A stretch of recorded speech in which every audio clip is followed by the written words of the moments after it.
Ang init dito ay hindi nanggagaling sa araw. Nanggagaling ito sa lupa. Nanggagaling ito sa mga bitak ng sementadong pantalan na amoy lansa, krudo, at natuyong pag-asa. Ako si Mark. Isang Australiano. 60 taong gulang. Ang balat ko ay sunog na ng araw mula sa Afghanistan hanggang Timor-Leste. Sanay ako sa gulo. Sanay ako sa amoy ng pulbura. Pero dito sa Zambales, sa gilid ng West Philippine Sea, iba ang amoy ng hangin. Amoy pulbura na hinihintay palang sumabog. Nakatayo ako sa tabi ng isang lumang bangka, fishing boat. Ang pintura nito ay tuklap na, parang balat ng isang matandang may ketong. Ang pangalan ng bangka ay Pag-asa, Hope. Napaka-ironic. Dahil kung titignan mo ang mga mukha ng mga lalaking nagkukumpuni ng lambat sa paligid, wala kang makikitang pag-asa. Galit lang ang nandoon. Dalisay at kumukulong galit. Hey, mate, bati ko sa isang matandang mangingisda. Ang pangalan niya ay Tasyo. Siya ang unofficial leader dito. Maliit siyang tao, sunog ang balat, at ang mga ugat sa kanyang braso ay parang mga ugat ng punong balete. Napansin ko agad ang kamay niya. Kulang ng isang daliri ang kaliwang kamay niya. Putol. Hindi siya sumagot. Tumingin lang siya sa akin gamit ang mga matangsing itim ng bagyo. Dumura siya ng nganga, betelnot, sa buhangin. Pulang-pula. Parang dugo. Journalist, tanong niya sa garalgal na boses. Ang Tagalog niya ay malalim, halo ng lokal na dialekto ng Zambales. Opo, sagot ko sa barokong Tagalog. Gusto ko lang malaman ang sitwasyon sa laot. Yung tungkol sa mga barko ng China. Sa pagbanggit ko ng salitang China, tumigil ang lahat ng mangingisda sa paligid. Ang tunog ng paghahasa ng itak, ang tunog ng pagpupukpok ng martilyo, lahat huminto. Ang katahimikan ay biglang bumigat. Para akong nagbitaw ng bomba sa gitna ng hapagkainan. Tumayo si Tasyo. Lumapit siya sa akin. Amoy alak siya kahit 10:00 pa lang ng umaga. Sitwasyon, ulit niya, may halong pangungutya. Itinuro niya ang dagat gamit ang kamay niyang putol ang daliri. Walang sitwasyon doon, Kano. Ang meron lang doon ay magnanakaw. Kinuha ko ang recorder ko. Sabihin niyo sa akin. Anong ginawa nila? Umupo ulit si Tasyo at marahas na hinila ang lambat na tinatahi niya. Noong nakaraang linggo, simula niya, habang ang mga kasama niya ay nakikinig ng masama ang tingin. Lumapit kami sa Scarborough. Teritoryo namin yun. Doon nangisda ang lolo ko. Doon nangisda ang tatay ko. Pero anong ginawa nila? Binomba kami ng tubig. Water cannon. Ang lakas, parang tatanggalin ang balat mo sa buto. Itinaas niya ang kanyang putol na daliri. Ito. Hindi ito aksidente sa makina. Naputol ito noong nagmadali kaming humatak ng lambat dahil hahabulin kami ng barkong kasing laki ng building. Baka lang sa kanila. Kahoy ang sa amin. Tingin mo, laban yon? Nakita ko ang panginginig ng panga niya. Hindi ito takot. Ito ay impotent rage, ang galit ng isang taong walang magawa. Tumingin ako sa paligid ng baryo. Ang mga bahay ay gawa sa nipa at hollow blocks na hindi pa tapos palitadahan. Ang mga bata ay naglalaro sa tabi ng kanal na maitim. Ito ang realidad ng Pilipinas.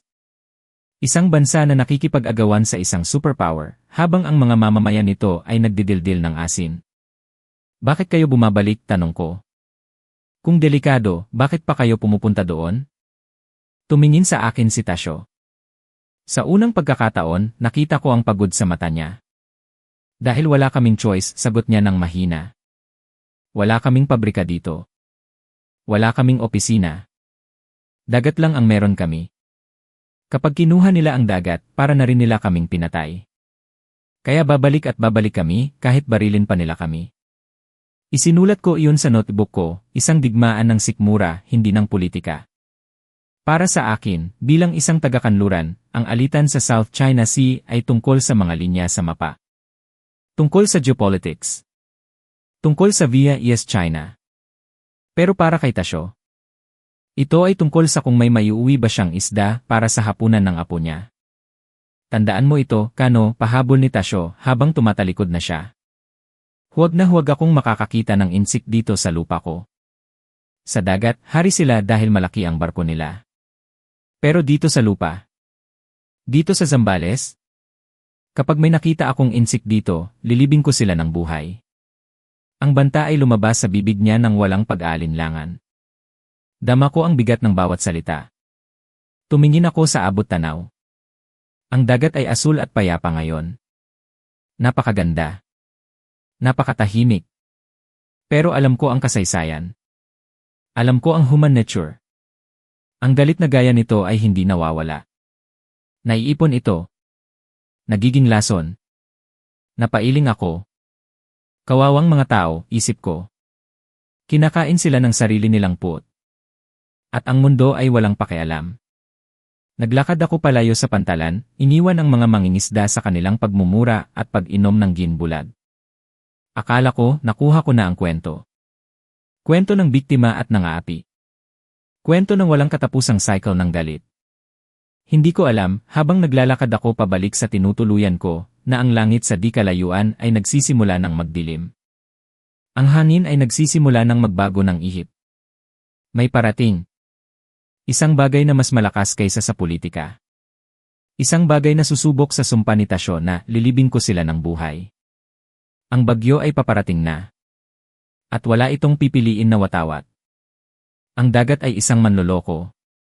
Kung titignan mo ito mula dito sa pampang, napakapayapa nito. Ang tubig ay kulay asul na humahalo sa esmeralda. Ang mga alon ay marahang humahampas sa buhangin, parang isang oyay, lulabi, na nagpapatulog sa iyo. Kung turista ka, iisipin mong ito ang paraiso. Kukuha ka ng litrato, lalagyan mo ng caption na Island Life, at inom ka ng buko juice. Pero ako, alam ko ang nakatago sa ilalim ng asul na yan. Binuksan ko ang iya sa aking satphone. Tiningnan ko ang mapa. Ilang daang milya mula sa kinatatayuan ko, may isang linyang hindi nakikita ng mata pero ramdam ng buong mundo. Ang main dash line. Ang EEC. Ang teritorial na hangganan. Mga guhit sa tubig. Mga imahinasyong linya na iginuhit ng mga matatandang lalaki sa mga air-conditioned na opisina sa Beijing, Washington, at Manila. Mga linyang nagtatakda kung sino ang kakain at kung sino ang magugutom. Umupo ako sa isang batuhan, sinisindihan ang pangatlong sigarilyo ko ngayong umaga. Mula dito, tanaw ko ang laot. Iniisip ko si Tasyo at ang kanyang maliit na bangkang kahoy. Ito ang matematika ng pagpapakamatay. Sa isang panig, ang China. May pinakamalaking coast guard sa buong mundo. Mga barkong bakal na kasing haba ng football field, armado ng water cannons, lasers, at missiles. May suporta ng satellite, radar, at bilyon-bilyong dolyar. Sa kabilang panig, ang Pilipinas. Ang bangka ni Tasyo ay pinagtagpi-tagping kahoy at epoxy. Ang makina ay galing sa lumang truck. Ang navigation system nila. Ang mga bituin at ang swerte. David versus Goliath, sabi ng mga balita sa kanluran. Napangisi ako ng mapakla. Gustong-gusto ng mundo ang kwentong iyan. Pero sa totoong buhay, kapag tinamaan ng bato ni David si Goliath, hindi namamatay ang higante. Nagagalit lang ito. At pagkatapos, tatapakan nito si David hanggang sa maging mansa na lang siya sa lupa. Nakaramdam ako ng awa. Pero kasabay ng awa, naramdaman ko rin ang pamilyar na paghamak, contempt ng isang taga-kanluran. Bakit ba kasi nila pinipilit? Bakit hindi na lang tanggapin ng bansang ito na mahina sila? Ito ang realpolitik. Ang malakas ang kumukuha, ang mahina ang nagbibigay. Ganoon ang takbo ng kasaysayan mula pa noong panahon ng Roma. Kaming mga Australiano, Amerikano, Europeo, mahilig kaming mangako. Ironclad commitment, sabi ng mga politiko namin sa RIE. We stand with the Philippines. Kalokohan. Bullshit. Kapag nagsimula ng magputukan dyan sa Scarborough Shoal, tingin nyo ba magpapadala ang Canberra o Washington ng mga anak nila para mamatay para sa isang tumpok ng bato sa Southeast Asia? Hindi. Magpapadala kami ng diplomatic protest. Magpapadala kami ng thoughts and prayers. Pero si Tasyo, siya ang mamamatay. Siya ang magiging collateral damage. Tiningnan ko ang pasaporte ko sa bulsa. Kulay asul. May kangaro at emu sa harap. Ito ang aking shield. Ito ang aking baluti. Kahit anong mangyari dito, giyera man o kalamidad, darating ang embahada ko para sunduin ako. Isasakay ako sa helicopter. Iuwi ako sa ligtas na suburb sa Sydney kung saan ang pinakamalaking problema ko lang ay kung sunog ang barbecue ko sa linggo. Ang tawag dito ay geopolitical privilege. At ang mga Pilipino dito, wala silang ganon. Nakadikit sila sa lupang ito. Wala silang matatakbuhan. Kailangan nilang harapin ang dragon ng mag-isa. Biglang umihip ang hangin. Natauhan ako. Iba ang ihip na ito. Kanina, ang hangin ay mainit at maalinsangan. Ngayon, bigla itong lumamig. Nanayo ang balahibo ko sa braso. Hindi ito hangin ng dagat. Hangin ito ng kamatayan. Tumingin ako sa langit. Ang asul na kalangitan kanina ay unti-unti nang kinakain ng kulay abo. Ang mga ulap sa horizonte ay nagtitipon-tipon, parang mga sundalong naghahanda sa pagsalakay. Ang mga ibon na kanina ay maingay, biglang tumahimik. Tumayo ako at pinatay ang sigarilyo ko. Nakalimutan ko. May isa pa palang manlalaro sa chessboard na ito. Hindi lang China at Pilipinas ang nag-aagawan dito. Mayroong kalikasan. At hindi ito bumoboto sa VN. Wala itong pakialam sa name-line. Wala itong pakialam sa hagi ruling. Kapag nagalit ang dagat, lahat ay pantay-pantay. Lahat ay pwedeng lumubog. Naglakad ako pabalik sa baryo. Nakita ko ang mga tao na nagsisimula ng magligpit ng mga sinampay. Nakita ko ang pagmamadali sa kanilang mga kilos. Alam nila. Naamoy nila. Ang politika ay isang mabagal na lason. Pero ang bagyo ay isang mabilis na hatol. At sa susunod na 24 oras, ang linyang iginuhit sa mapa ay buburahin ng tubig. Ang langit ay hindi na asul. Ito ay kulay ng pasa. Sa loob ng 2 oras, nagbago ang mundo. Ang araw ay nilamon ng makapal na ulap na kulay uling at bakal. Ang hangin, na kanina ay nagdadala ng amoy ng asin, ngayon ay may dalang amoy ng basang lupa at takot. Nasa loob ako ng bahay ng barangay captain. Isa itong maliit na istruktura ng semento, ang nag-iisang bahay na may 2 palapag sa buong baryo. Ito ang kanilang war room. Nakikinig ako sa radyo. Signal number 4. Super Typhoon. Landfall in 3 hours. Ang boses ng announcer ay garalgal, parang nanggagaling sa ilalim ng tubig. Tumingin ako sa labas ng bintana. Sa Australia, kapag may bagyo, may text alerts kami. May emergency broadcast system. Ang mga bahay namin ay insulated, reinforced, at insured. Umupo ka lang sa sofa, manood ng Netflix, at hintayin lumipas ang ulan. Dito, ang depensa nila ay tali at gulong. Nakita ko si Tasyo sa labas. Wala na ang yabang niya kanina. Kasama niya ang mga anak niya, nagmamadaling maglagay ng mga lumang gulong ng truck sa ibabaw ng kanilang bubong na yero. Tinatalian nila ng lubid ang mga haligi ng bahay, ikinakabit sa puno ng niyog. Nakakatawa. At nakakaiyak. Tingin ba nila, pipigilan ng lumang gulong ang hangin na bumibiyahe ng 200 km/h? Primitive, bulong ko sa sarili ko. Ito ang trahedya ng bansang ito. Masyado silang abala sa pagbabantay sa border nila laban sa China, pero ang sarili nilang mga bahay ay gawa sa papel. Ang kalaban nila ay hindi lang nasa dagat. Ang kalaban ay ang kahirapan na ginagawa silang hubad sa harap ng kalamidad. Kaptain, kailangan na nating ilikas ang mga nasa baybayin, sigaw ng isang tanod na pumasok sa pinto. Basang-basa na siya ng ulan. Tumango ang kapitan. Kinuha niya ang megaphone. Lumabas siya sa ulan. Wala silang sirena. Wala silang digital board. Ang early warning system nila ay isang matandang lalaki na sumisigaw sa megaphone habang naglalakad sa putikan. Pinanood ko silang magtakbuhan. Ang mga nanay, bitbit ang mga kaldero at banig. Ang mga bata, yakap ang mga aso at manok. Isang matandang babae ang nadapa sa putik. Walang tumulong sa kanya agad dahil lahat ay nagmamadali. Ang survival instinct ay nagsisimula ng sumipa. Kapag buhay na ang nakataya, nawawala ang hospitality. Biglang humampas ang hangin. Wham! Yumanig ang bintana. Ang tunog ay hindi sipol. Ito ay unggol. Parang may tren na dumaan sa bubong. Nagsimulang kumalampag ang mga yero sa buong baryo. Klang-klang-klang. Ang tunog ng kahirapan. Ito ang musika ng bagyo sa Pilipinas. Bumalik ako sa radyo. Central pressure 920 fp. Catastrophic damage expected. Tumingin ako sa dagat. Wala na ang horizon. Ang langit at dagat ay naging isang pader na kulay itim. Ang mga alon ay hindi na alon, mga bundok na sila ng tubig na gumuguho sa dalampasigan. Inisip ko ang mga barko ng Coast Guard ng China. Inisip ko ang Navy ng Pilipinas. Nasaan sila ngayon? Wala. Nagtatago. Tumakbo na sila sa mga ligtas na daungan. Ang mga higanteng barkong bakal na nagbabantaan kahapon ay bahag na ang buntot ngayon. Iniwan nila ang dagat. Iniwan nila ang teritoryo na pinag-agawan nila. At sino ang naiwan? Ang mga mangingisda.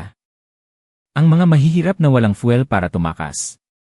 Sila na naman ang naiwan para saluhin ang galit ng mundo. Isinara ko ang bintana at nilock ito. Humina ako ng malalim. Naamoy ko ang sarili kong pawis. Ako si Mark, ang veteranong journalist. Akala ko, observer lang ako dito. Pero habang naririnig ko ang pagbiyak ng isang puno sa labas, na-realize ko ang isang bagay. Ang pasaporte ko ay papel lang. Hindi nito mapipigilan ang bubong na bumagsak sa ulo ko. Dito sa loob ng bagyo, walang first world. Walang third world. Lahat kami ay basang sisiyo. At nagsisimula pa lang ang gabi. Namatay ang ilaw. Sa isang iglap, ang mundo ay naging itim. Ang tanging natira ay ang tunog. Ang hangin sa labas ay hindi na humahampas, ito ay naghaharing uri. Naririnig ko ang pagkalas ng mga yero, ang pagbagsak ng mga puno, at ang hiyawan ng mga taong hindi ko makita. Binuksan ko ang flashlight ko.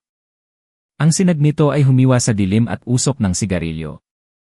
Nagsiksikan kami sa loob ng opisina ng kapitan. Amoy pawis. Amoy takot. Amoy lumang papel na nababasa ng tumutulong tubig mula sa kisame.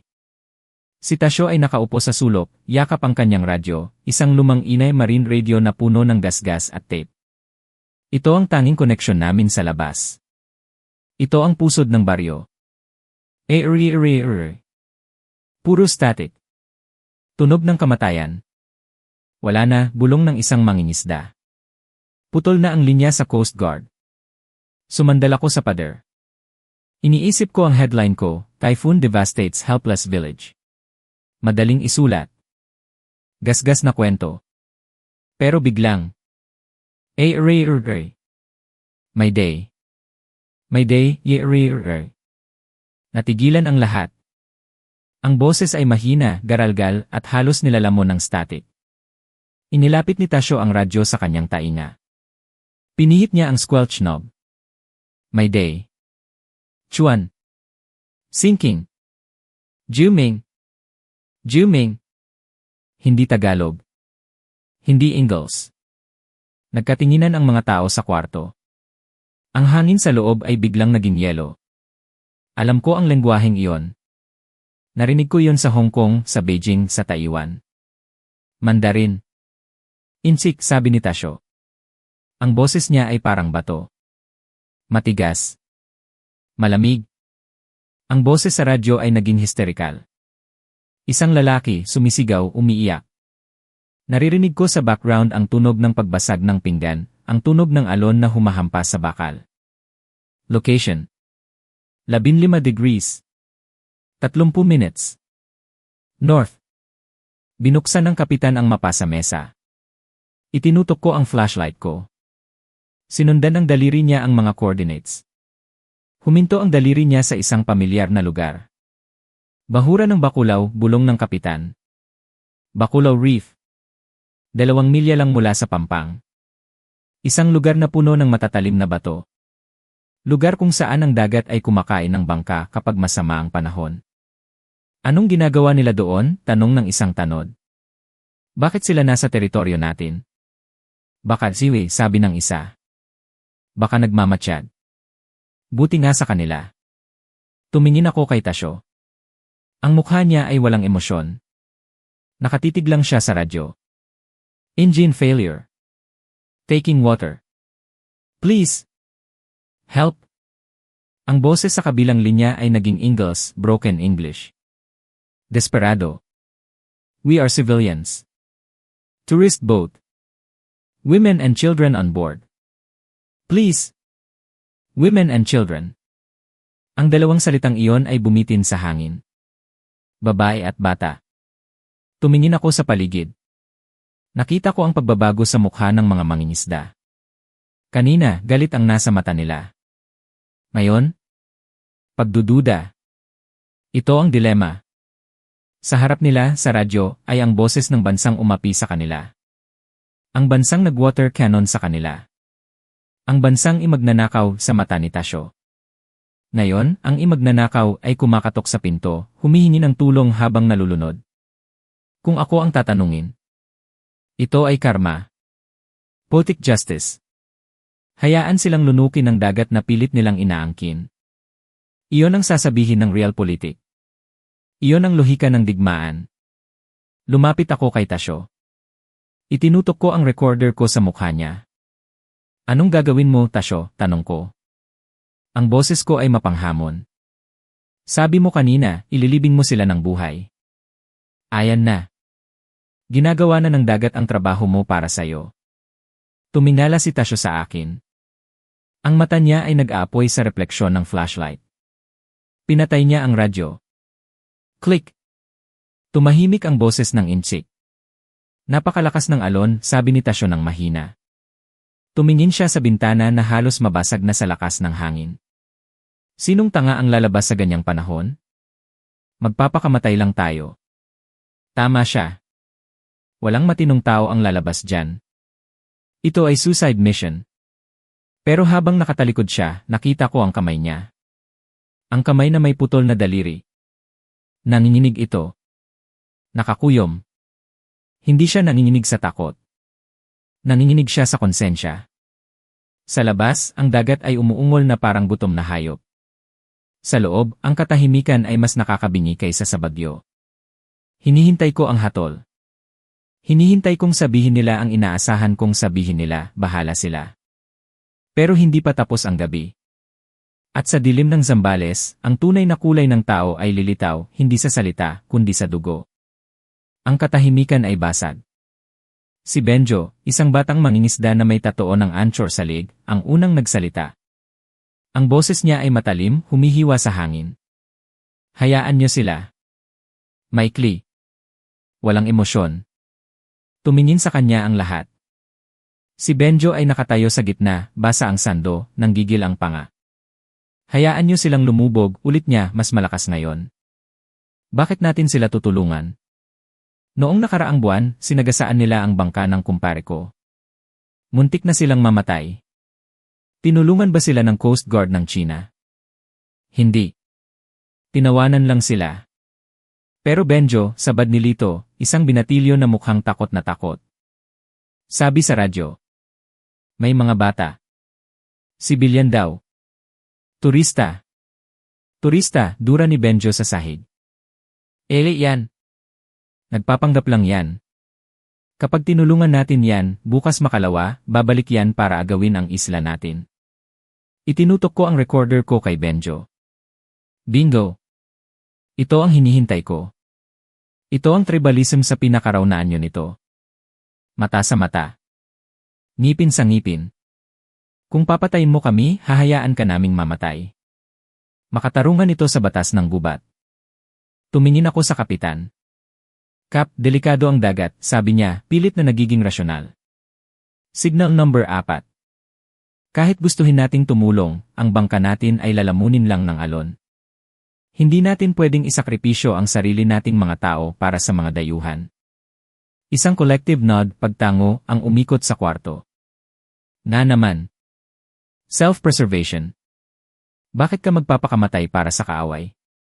Napakabobong ideya. Nagsimula na silang mag-alisan ng tingin sa isa't isa. Ang desisyon ay parang nabuo na ng walang botohan, wala tayong narinig. Isusulat ko na sana sa isip ko ang ending ng eksenang ito. Ang mga mangingisda ay pinili ang buhay kaysa kabayanihan. Pero biglang may kumalampag. Yile! Pinalo ni Tasyo ang mesa gamit ang kanyang kamay na putol ang daliri. Tumahimik ang lahat. Tumayo ang matanda. Ang mga mata niya ay hindi na blanko. Para itong mga baga na hinihipan ng hangin, nag-init, nagliliyab. Mga duwag, bulong niya. Tumingin si Benjo ng masama. Sinong duwag, Mang Tasyo? Kami? Nag-iisip lang kami. Gusto mo bang mamatay kami para sa mga insik na yan? Lumapit si Tasyo kay Benjo. Maliit lang si Tasyo, pero sa sandaling ito, mukha siyang higante. Benjo, sabi niya sa boses na mababa pero yumanig sa dibdib ko. Ilang beses kitang sinagip noong nalasing ka at nahulog sa bangka. Ilang beses kitang hinila sa tubig noong bata ka pa. Iba yon, tay, sagot ni Benjo. Pilipino tayo. Magkadugo tayo. Ang dagat ay walang dugo, sigaw ni Tasyo. Natigilan ako. Napatigil din si Benjo. Huminga ng malalim si Tasyo. Itinuro niya ang bintana kung saan ang dilim at ulan ay nagwawala. Sa laot, dalawa lang ang uri ng tao, sabi ni Tasyo, dahan-dahan, parang nagtuturo sa mga bata. Ang buhay. At ang patay. Walang Pilipino. Walang insik. Walang Amerikano. Kapag may nalulunod, hindi mo tinatanong ang pasaporte niya. Inaabot mo ang kamay mo. Itinaas niya ang kamay niyang kulang sa daliri. Kinuha nila ang daliri ko. Galit ako sa kanila. Gusto ko silang patayin kapag nakikita ko ang bandila nila. Ibinalaban niya ang kamao niya sa mesa. Pero hindi ako papatay ng bata habang nanonood lang dito sa tuyong lupa. Dahil kung gagawin ko yon, mas masahol pa ako sa kanila. Ang katahimikan sa kwarto ay nagbago. Hindi na ito katahimikan ng pagsang-ayon. Ito ay katahimikan ng kahihiyan. Nakita ko si Benjo na yumuko. Nakita ko ang kapitan na napaiwas ng tingin. Ang moralidad ni Tasyo ay simple lang. Primitibo. Pero sa simplisidad na yon, winasak niya ang lahat ng lohika ng politika. Kinuha ni Tasyo ang susi ng kanyang bangka mula sa bulsa. Ako ang lalabas, sabi niya. Sino ang sasama? Kung wala, kaya ko mag-isa. Isa-isang nagtinginan ang mga lalaki. Ang takot sa bagyo ay nandoon pa rin. Ang takot na mamatay ay totoo. Pero ang takot na matawag na duwag ni Mang Tasyo, mas matindi iyon. Sasama ako, tay, bulong ni Lito. Ako rin, sabi ng isa pa. Bumuntong hininga si Benjo. Nagmura siya ng malutong. Punyeta. Sige na nga. Ako na ang magmamaneho. Malabo na ang mata mo, tanda. Napanganga ako. Baliw sila. Talagang gagawin nila. Lalabas sila sa impyernong ito para iligtas ang mga taong kinasusuklaman nila. Kinuha ko ang raincoat ko. Sinuot ko ito ng mabilis. Saan ka pupunta, Kano? Tanong ni Tasyo habang papunta na sila sa pinto. Sasama ako, sagot ko. Tiningnan ako ni Tasyo mula ulo hanggang paa. Ngumisi siya. Isang ngising kulang sa ngipin pero puno ng tapang. Huwag kang magsusuka sa bangka ko, sabi niya. At lumabas kami sa ulan. Maling desisyon. Isang malaking pagkakamali. Sa loob ng unang 5 minuto, nagsuka na ako. Ang tiyan ko ay bumaliktad kasabay ng bangka. Ang mundo ay walang taas at baba, puro lang itim at tubig. Ang bangka ni Tasyo, ang pag-asa, ay parang isang posporo sa loob ng washing machine. Wham! Isang alon na kasing taas ng simbahan ang humampa sa amin. Ang tubig ay pumasok sa loob. Malamig. Masakit sa balat. Limas! Limasin niyo, sigaw ni Tasyo. Hindi siya nakahawak sa kahit ano. Nakatayo siya sa gitna ng bangka, nakaturo ang daliri sa mga kasama niya, parang konduktor ng isang orkestra sa impyerno. Si Lito at ang iba pa ay parang mga baliw na nagtatapon ng tubig palabas gamit ang mga timba. Ako? Nakakapit ako sa katig, bamboo outrigger, ng mahigpit. Puti na ang mga knuckles ko. Ang iniisip ko lang, mamamatay ako dito. Mamamatay ako kasama ng mga mangingisdang ito na hindi ko naman kaano-ano. Tumingin ako sa likod. Si Benjo ang nasa timon, rudder. Ang mukha niya ay basang-basa, ang mata ay nanlalaki, pero ang kamay niya ay matatag. Binabasa niya ang dagat. Kanan! Kabig sa kanan, sigaw ni Tasyo. Inilihis ni Benjo ang bangka bago pa man bumagsak ang isa pang dambuhalang alon. Kung nahuli siya ng isang segundo, durog kami. Ang makina ng bangka, isang lumang surplus na diesel, ay umuungol. Chug chug chug chug. Ito ang tunog ng puso namin. Kapag tumigil ito, tapos na. Malapit na ba? Sigaw ko. Ang boses ko ay tinatangay ng hangin. Walang sumagot sa akin. Walang may pakialam sa tanong ko. Dito sa laot, ang oras ay hindi binibilang sa minuto. Binibilang ito sa bawat alon na nalalagpasan mo. Biglang may nakita ako sa dilim. Isang ilaw. Kulay pula. Flare. Mahina na ito, halos mamatay na, pero nandoon. Ayon, turo ni Lito. Itinutok ni Tasyo ang searchlight ng bangka. Ang sinag ng ilaw ay tumagos sa ulan. At doon, nakita namin sila. Ang yacht, o maliit na barko, ay nakatagilid na. Hinahampas ito ng alon sa matatalim na bato ng bahura ng Bakulao. Wasak na ang gilid nito. Kalahati ng barko ay nakalubog na sa tubig. At sa maliit na parte na nakalitaw pa. May mga tao. Nakakapit sila sa railings. Nagsisiksikan. Nakasuot ng kulay kahel na life vests. Nakita ko ang mukha ng isa sa kanila nang tamaan ng ilaw. Isang babae. Nakabuka ang bibig niya sa isang sigaw na hindi namin marinig dahil sa ingay ng bagyo. Diyos ko, bulong ko. Hindi sila mga sundalo. Hindi sila Coast Guard. Mga sibilyan. Mukhang pamilya. May nakita akong bata na yakap-yakap ng isang lalaki. Ang barko nila ay gumigiwang. Creak. Crack. Tunog ng bakal na pinipilipit. Anumang oras, bibigay na ito at lalamunin sila ng dagat. Benjo, sigaw ni Tasyo. Ilapit mo. Pero huwag didikit. Madudurog tayo sa bato. Susubukan ko, tay, sigaw ni Benjo. Ang boses niya ay may halong takot, pero nandoon ang determinasyon. Ang pag-asa ay lumapit. Dahan-dahan. Ito ang pinakamahirap na parte. Ang maneuver. Kailangan mong ilapit ang bangkang kahoy sa barkong bakal sa gitna ng bagyo nang hindi nagbabanggaan. Isang maling tansa, magkikiskisan kami. At sa laban ng kahoy at bakal, laging talo ang kahoy. Nasa kill zone na kami. Ang distansya ay 10 metro na lang. Nakikita ko na ang takot sa mga mata ng mga inchik. Nakatingin sila sa amin, sa mga mangingisdang Pilipino na maitim, basa, at mukhang mababangis. Hindi nila alam kung ililigtas sila o papatayin. Kumuha si Tasyo ng lubid.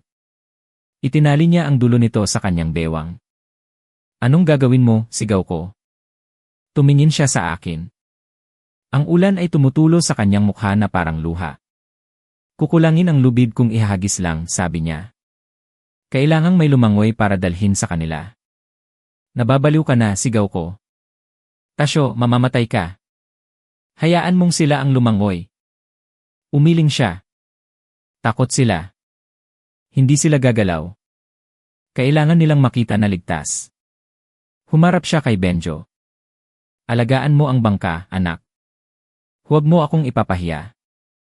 At bago pa ako makapagprotesta, tumalon ang matandang putol ang daliri sa itim na dagat. Splash! Nawala siya sa dilim. Tasyo! Nakahawak ako sa gilid ng bangka, nakatitig sa tubig. Ang puso ko ay tumigil. Ito na. Ito na ang katangahan. Ang mamatay para sa dayuhan na umaagaw sa dagat mo. Hinihintay kong lumutang ang katawan niya. Hinihintay kong maging trahedya ang kwentong ito. Pero sa ilalim ng tubig at sa ilalim ng puot, may isang puwersa na mas malakas kaysa sa bagyo. Ang tawag dito ay dangal. 1 segundo. 2. 3. Nakatingin lang ako sa lubid na nakatali sa gilid ng bangka. Banat na banat ito. Parang gitarang kapag kinalabit, puputok. Hilahin niyo, sigaw ni Benjo mula sa timon. Hilahin niyo ng konti para malaman niyang nandyan tayo. Hinawakan ni Lito ang lubid. Nanginginig ang kamay niya. Biglang lumuwag ang lubid. Patay na, isip ko. Bumitaw siya. Nilamon na siya. Pero sa sumunod na kidlat, nakita ko siya. Nandoon si Tasyo. Nakakapit sa hagdanan ng lumulubog na yete. Umuubo. Basa. Pero buhay. Ang mga insik sa yete ay nakatingin sa kanya na parang nakakita ng multo. Isang matandang mangingisda, maitim, may hawak na patalim, pamputol ng lubid, sa bewang, na biglang sumampa sa kanilang barko mula sa dilim. Umatras ang lalaking insik. Yakap niya ang bata. Nakita ko ang takot sa mata niya. Fear of the savage. Takot sa barbaro na laging kinukwento ng gobyerno nila. Sumigaw si Tasyo. Hindi ko marinig pero nakita ko ang galaw ng bibig niya. Gumalaw kayo. Mamamatay kayo. Hindi nila naintindihan ang Tagalog. Pero naintindihan nila ang galit. Lumapit si Tasyo sa lalaki. Akala ng lalaki sasaktan siya. Itinaas niya ang kamay niya para protektahan ang bata. Pero hindi nanakit si Tasyo. Sinapok niya ang balikat ng lalaki, itinuro ang lubid, at itinuro ang aming bangka. Pagkatapos, sa pilitan niyang kinuha ang bata mula sa ama. Nagpumiglas ang ama. Isang sampal. Pak! Sinampal ni Tasyo ang lalaki. Isang malakas na sampal para gisingin siya sa histerya. Tumigil ang lalaki. Nagkatitigan sila ni Tasyo. Sa ilalim ng ulan at hangin, nag-usap ang dalawang lalaki ng walang salita. Ibigay mo sa akin ang anak mo. Ililigtas ko siya. Binitawan ng ama ang bata. Itinali ni Tasyo ang bata sa kanyang likod gamit ang sarong. Tumalon siya pabalik sa dagat. Ilahin niyo! Bilis, sigaw ni Lito. Hinila namin ang lubid. Ang bigat. Diyos ko, ang bigat ng buhay ng tao. Ramdam ko ang bawat galaw ni Tasyo sa tubig. Lumalangoy siya pabalik, salungat sa agos, pasa ng isang batang dayuhan. Nang makalapit siya sa bangka, hinawakan namin ang braso niya. Hinila namin siya paakyat. Bumagsak sila sa sahig ng bangka. Umiiyak ang bata. Umuubo ng tubig alat si Tasyo. Bumalik ka pa doon, tanong ni Benjo, halos pasigaw. Tama na yan. Delikado na. Tumingin si Tasyo kay Benjo. Namumula ang mata. Hinihingal. Lahat, sabi niya. Lahat sila. Walang nagawa si Benjo kundi ilapit ulit ang bangka. Isa-isa. Ang babae. Ang matanda. At huli ang lalaking sinampal niya. Tumalon sila sa tubig at kumapit sa lubid na inihagis namin. Hinila namin sila na parang mga isda. Isdang kasing bigat ng semento. Ang pag-asa ay puno na. Siksikan. Ang freeboard, distansya ng tubig sa gilid ng bangka, ay ilang pulgada na lang. Konting alon pa, lulubog na rin kami. Ang mga nailigtas na insik ay nakaupo sa sahig, nanginginig, nakatingin sa amin. Basang-basa. Walang saplat sa paa. Wala na ang kanilang yaman. Wala na ang kanilang yabang. Umalis na tayo, sigaw ko. Benjo, go! Pinihit ni Benjo ang timon. Umungol ang makina. Tumingin ako sa likod. Ang yet ng mga insik ay tinamaan ng huling malaking alon. Crack! Nahati ito sa gitna. At sa loob ng ilang segundo, nilamon ito ng dagat. Nawala. Parang hindi ito nag-exist. Kung nahuli kami ng 1 minuto, kasama kami sa ilalim. Napaupo ako sa tabi ng isang drum ng krudo. Nanginginig ang kamay ko. Hindi dahil sa lamig, kundi dahil sa adrenaline dump. Tumingin ako sa paligid ng bangka. Magkatabi ang mga mangingisdang Pilipino at ang mga turistang insik. Ang tuhod nila ay nagdidikit. Ang hininga nila ay naghahalo sa hangin. Walang nin-dash line dito. Walang UNCLOS. Walang diplomatic protest. Ang meron lang ay mga taong basang-basa na ayaw mamatay. Tinanggal ni Tasyo ang kanyang raincoat. Ibinigay niya ito sa batang insik na nanginginig sa lamig. Tinanggap ng bata. Tumingin siya kay Tasyo. Ang matandang mangingisda na kaninang umaga ay sumumpang papatay ng insik ay hinaplos ang ulo ng bata.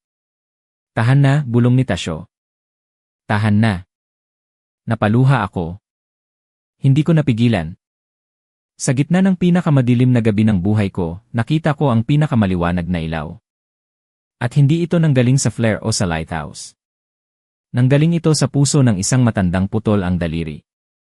Ang pagbabalik ay mas mahirap kaysa sa pag-alis. Ang bangka ay overloaded. Ang tubig ay nasa bukana na. Sa bawat hampas ng alon, nararamdaman ko ang pag-igik ng kahoy. Creak. Groan. Nagrereklamo ang pag-asa. Binubuhat nito ang bigat na hindi dinisenyo para sa kanya. Nagsiksikan kami sa ilalim ng isang terpal, canvas cover, para magtago sa ulan. 13 tao sa isang bangkang pang-anim na tao lang. Amoy lansa. Amoy suka. Amoy takot. Wala nang nagsasalita. Ang adrenaline ay humupa na at ang pumalit ay ang malamig na realidad. Nakatitig ako sa mga inchik. Naka-life vest pa rin sila kahit nasa loob na ng bangka. Yakap-yakap nila ang kanilang mga tuhod. Ang kanilang mga mata ay malikot, tinitingnan si Tasyo, tinitingnan si Benjo, tinitingnan ang mga itak na nakasabit sa dingding ng bangka. Alam ko ang iniisip nila. Sino ang mga taong ito? Dadalhin ba nila kami sa ospital? O dadalhin nila kami sa isang kampo para ipatubos? Ang propaganda ay isang malakas na lason. Sa isip nila, ang mga mangingisdang Pilipino ay mga barbaro, pirata, o magnanakaw. Sa kabilang banda, nakatingin din ang mga Pilipino sa kanila. Nakita ko si Benjo na nakatingin sa suot ng lalaking inchik, ang tatay. Kahit basang-basa, halatang mamahalin ang damit nito. Designer brand. Ang sapatos nito, kahit puno ng putik, ay nagkakahalaga ng higit pa sa kinikita ni Benjo sa isang taon. Ang agwat ng yaman ay napakalaki, parang dagat na pumapagitna sa kanila. Biglang gumalaw ang tatay na inchik. Kinapa niya ang kanyang pulso. Tinanggal niya ang kanyang relo. Isang gintong Rolex. Kumikinang ito kahit sa dilim. Inabot niya ito kay Tasyo na nakaupo sa tapat niya habang nagpapahinga. Thank you, sabi ng inchik sa garalgal na Ingles. For you? Please. Take. Natahimik ang lahat. Nakatingin kami sa relo. Ito ang transaction. Ito ang wika ng mayaman. Binayaran mo ang buhay ko, heto ang bayad. Tiningnan ni Tasyo ang relo. Tiningnan niya ang ginto. Alam niyang mabubuhay ang pamilya niya ng marangya sa loob ng ilang taon kapag ibinenta niya yon. Pwede siyang bumili ng bagong bangka. Pwede niyang ipaayos ang bubong ng bahay niya. Hinawakan ni Tasyo ang kamay ng inchik. Inaasahan kong kukunin niya. Sino ba naman ang tatanggi? Pero dahan-dahang isinara ni Tasyo ang palad ng inchik, ibinabalik ang relo. Umiling siya. Hindi, sabi ni Tasyo. Matigas.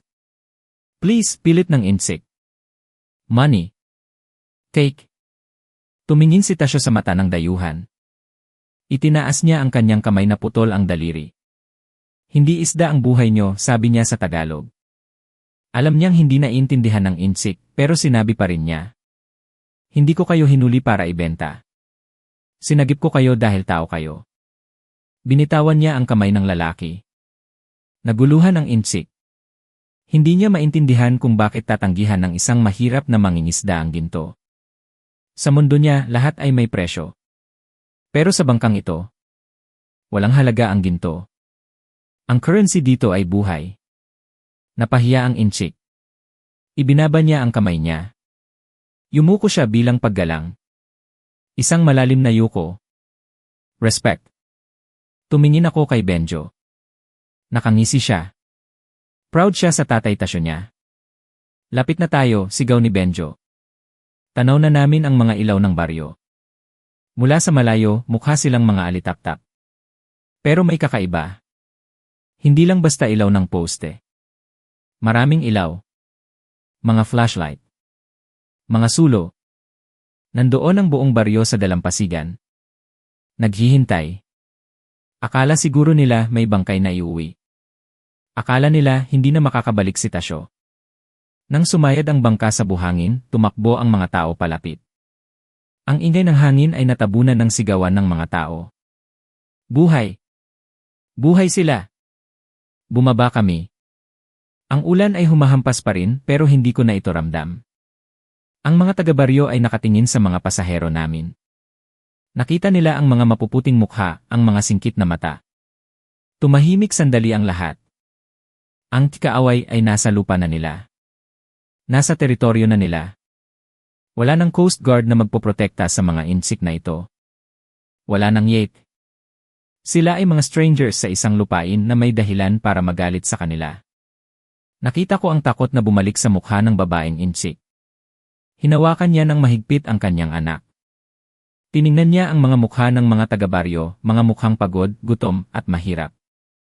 Inaasahan niya ang galit. Inaasahan niya ang sumbat. Pero hindi niya alam. Ang Zambales ay hindi Beijing. At ang puso ng Pilipino ay hindi gawa sa bato. Lumapit ang asawa ni Tasyo. Si Aling Nena.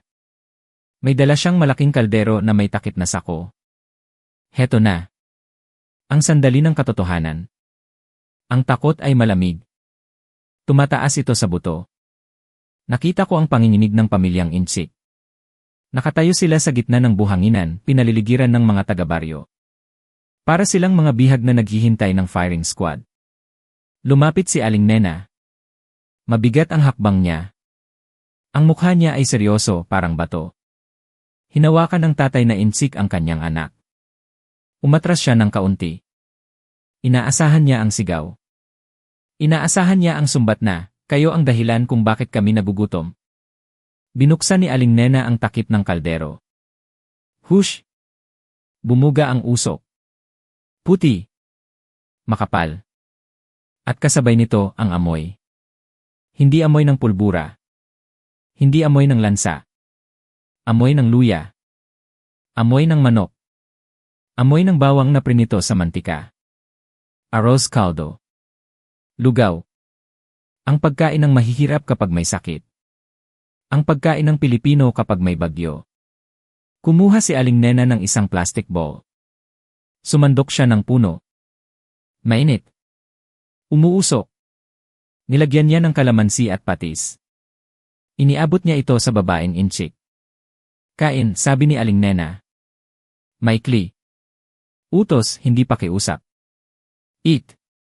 Tinitigan ng babaeng insik ang mangkok. Tinitigan niya si Aling Nena. Sa loob ng ilang segundo, hindi niya alam ang gagawin. Sa Beijing, tinuturuan silang mag-ingat sa mga dayuhan. Pero ang gutom ay walang nasyonalismo. At ang lamig ay walang politika. Tinanggap ng babae ang mangkok nang nanginginig ang kamay. Humigop siya. Nakita ko ang pagbabago sa mukha niya. Ang init ng sabaw ay gumuhit sa lalamunan niya, pababa sa tiyan. Pumikit siya. Tumulo ang luha sa pisngi niya, humalo sa ulan, humalo sa sabaw. Siksi. Salamat, hikbi niya. Siksi. Parang dam na nabasag. Nagsimulang kumilos ang ibang taga-baryo. May nagdala ng kumot. Lumana, butas-butas, pero tuyo. Ibinabalot nila ito sa batang insik. May nagdala ng kape. Barako. Matapang. Ibinigay nila sa tatay. Mainit yan, pare, sabi ng isang tambay, tinatapik sa balikat ang lalaking insik. Pampainit ng dugo. Hindi naintindihan ng insik ang salita, pero naintindihan niya ang tapik. Naintindihan niya ang init ng kape. Tumabi ako sa isang sulok, hawak ang kamera ko. Hindi ako makapaniwala. Kaninang umaga lang, ang mga taong ito ay sumusumpa ng kamatayan sa mga insik. Lilibing ko sila ng buhay, sabi ni Tasyo. Pero heto sila ngayon. Hinihipan ng lugaw para hindi mapaso ang kaaway. Lumapit ako kay Tasyo. Nakaupo siya sa isang bangka, humihitit ng sigarilyo, nakatingin sa malayo. Tasyo, sabi ko. Akala ko ba galit ka? Bumuga siya ng usok. Tumingin siya sa grupo ng mga insik na kumakain kasama ng mga anak niya. Galit ako sa gobyerno nila, sabi ni Tasyo. Ang boses niya ay parang lumang kahoy, matigas pero may lamat. Galit ako sa barko nila na bumubomba ng tubig. Pero ang taong nilalamig? Ang taong gutom? Hindi ko kalaban yan. Kapwa ko yan. Itinapon niya ang upos ng sigarilyo sa buhangin. Ang tubig, kano, ay para sa lahat. Ang bagyo para sa lahat. Kaya ang lugaw dapat para sa lahat din. Simple. Walang political science degree. Walang United Nations resolution. Pero sa simpleng lohika na yon, winasak ni Tasyo ang lahat ng librong nabasa ko tungkol sa international relations. Nakita ko ang tatay na insik na lumapit kay Aling Nena. Gusto niyang magbayad. Kinakapan niya ang bulsa niya. Wala siyang pera. Ang yacht niya ay nasa ilalim na ng dagat. Napaluha ang lalaki. Lumuhod siya. Agad siyang itinayo ni Aling Nena. Oy, tumayo ka dyan, suway ni Nena. Masama sa tuhod yan. Ubusin mo na lang yang sabaw mo. Pinanood ko silang mag-usap gamit ang senyas. Tawa. Luha. Sa likod nila ang dagat ay nagwawala pa rin. Ang hangin ay humahampas pa rin. Pero dito sa maliit na bilog ng liwanag sa ilalim ng terpal, may kapayapaan. Isinulat ko sa notebook ko ang huling obserbasyon para sa gabing ito. Ang sagot ng Pilipinas sa mga kanyon at barkong bakal ay hindi bala. Ang sagot nila ay isang mangkok ng mainit na lugaw. At sa labanang ito, ang lugaw ang nanalo. Pinatay ko ang kamera. Hindi ko na kailangan ng litrato. Dahil ang pakiramdam na ito, ang hiya sa sarili kong prejudice at ang paghanga sa mga taong ito, ay hindi makukuhanan ng lente. Matutulog akong basa at giniginaw ngayong gabi. Pero hindi ko pa naramdaman na ganito ako kainit sa loob. Sumikat ang araw na parang walang nangyari. Ito ang pinakamalupit na biro ng kalikasan. Pagkatapos ng gabi ng impyerno, ang langit ngayon ay kulay asul, walang ulap, payapa. Ang dagat ay kalmado, parang salamin. Kung hindi mo titingnan ang mga tumba-tumbang puno ng nyog at ang mga yero na nakasabit sa kawad ng kuryente, iisipin mong nasa paraiso ka ulit. Pero ang amoy ay nandoon pa rin. Amoy ng basang lupa. Amoy ng survival. Dumating na ang i-gobyerno. 3 itim na van. 2 truck ng Coast Guard. Mga lalaking naka-uniforme, malilinis ang sapatos, may dalang clipboard. Nakatayo ako sa gilid, humihitit ng sigarilyo, pinapanood ang circus. Ang pamilyang Insik ay nakabihis na ng tuyong damit na ibinigay ng mga taga-baryo, mga lumang shirt ng Ginebra San Miguel at basketball jersey. Mukha silang katawa-tawa, pero buhay sila. Ang mga opisyal ay nag-uusap ng pabulong. Protocol.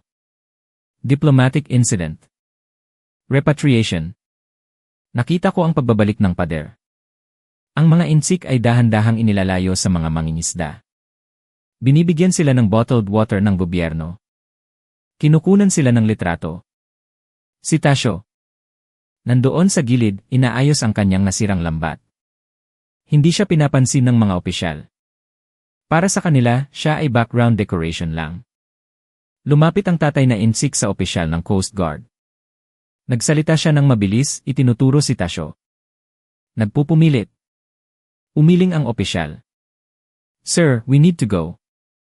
Embassy is waiting. Pero hindi nagpapigil ang Insik. Hinawi niya ang opisyal. Tumakbo siya palapit kay Tasyo. Natigilan ang lahat. Ang mga kameraman ng balita, nakakarating lang, ay itinutok ang lente. Tumayo si Tasyo. Hinubad niya ang kanyang sombrero. Nakatayo ang 2 lalaki sa gitna ng mga guho. Ang bilyonaryong nawalan ng yacht at ang mangingisdang nawalan ng daliri. Walang salita. Hindi na kailangan. Hinawakan ng Insik ang balikat ni Tasyo. Mahigpit. Isang pisil na nagsasabing, utang ko sa iyo ang dugo ko. Tumango lang si Tasyo. Isang tipid na tango. Ingat, bulong niya. Sumakay na ang pamilya sa van. Umandar ang konvoy. Nawala sila sa alikabok. Babalik sila sa kanilang marangyang buhay sa Shanghai o Beijing. Babalik si Tasyo sa kanyang bangkang sira-sira. Ang geopolitics ay babalik sa dati. Bukas, baka bombahin na naman sila ng tubig. Pero sa sandaling ito, alam ko ang totoo. Binuksan ko ang laptop ko sa ibabaw ng isang driftwood. Binuksan ko ang draft ng artikulo ko, War in the Pacific. Select all. Delete. Nagsimula akong magsulat ng bago. Mabilis. EI caught. Headline, ang dagat ay walang kulay, the sea has no color. Pumunta ako sa Zambales para hanapin ang puot. Hinahanap ko ang rason kung bakit magsisimula ang World War II sa mga tubig na ito. Pero nakalimutan ko ang isang bagay, ang politika ay laro ng mga taong hindi nababasa ng ulan. Dito sa Ground Zero, walang China, walang Pilipinas. Meron lang tao. Nakita ko ang isang mangingisdang putol ang daliri na sumulong sa impyerno para iligtas ang kaaway. Hindi dahil sa utos. Hindi dahil sa pera. Kundi dahil ang tingin niya sa buhay ay sagrado, kahit buhay pa ito ng taong umaagaw sa kanya. Natalo ang Yete. Nanalo ang bangka. At sa gitna ng unos, ang sangkatauhan ay nanatiling nakatayo. Isinara ko ang laptop.